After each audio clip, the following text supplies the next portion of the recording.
AITA for wanting to be included in my brother's D&D game. I've been trying for the last 4 or 5 years to get a consistent Dungeons and Dragons game planned and going. People flake, schedules don't match up, nothing seems to allow us to coordinate a weekly or even a bi-weekly game. I'd largely given up on the idea of ever getting a good group together. My brothers both play, and we had always formed the core of the group on previous attempts to organize games, but it just didn't seem to work out.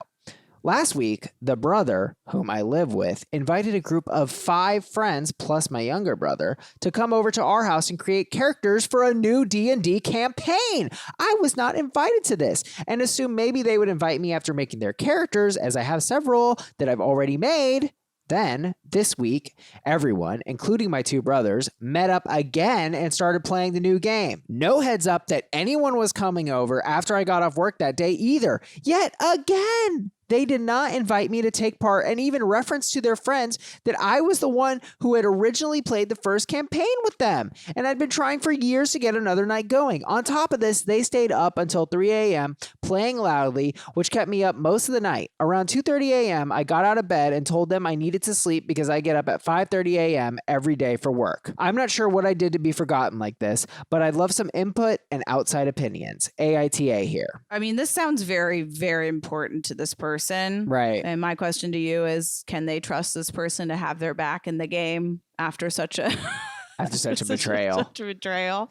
The one line that gets me, and it might be unfair to submitter, but he says they would invite me after making their characters, as I have several that I've already made. And to me, and this just reads like someone who is a little bit more into it than the other people. And there are some people who are very turned off by that Dungeons and Dragons guy who maybe takes it too far, or maybe dominates the conversation or something like that. But I do agree with you that ultimately this is a communication thing, and it's really not fair because it's his freaking brother. So have a conversation, and like you're literally doing it at the house in front of him. So it's bordering on cruel. Yeah, I mean, this person's taking it very personally. When my question is, was it a malicious act or just like they were all there and like, oh, let's play? I don't know. I feel like it was very planned. You do.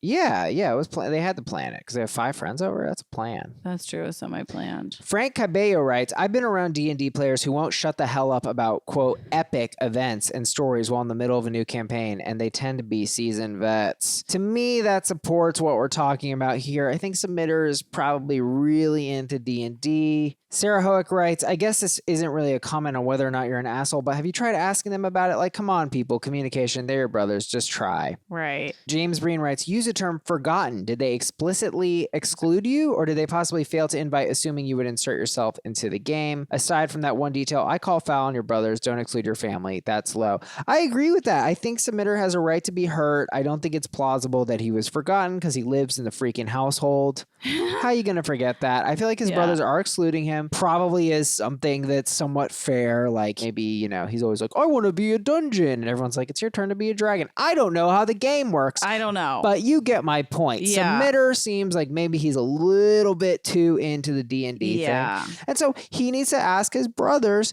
hey, I'm really hurt. Right. That you guys didn't include me, and I'm just wondering why you would do that, because you know I love that D&D. He loves that D&D. And he might be prepared to hear something like you're too intense. Can you take it back a few notches? Right. You're at an 11 and we need you at a 1. Right. But maybe be in a group where everyone's an 11. And then that way you can sort of take a T and play with us at like a 3 or a 4. Right. You know, because maybe it sounds a little bossy. Overall, though, with this information, AITA for wanting to be included in my brother's D&D game, I'm saying no assholes here. No assholes here.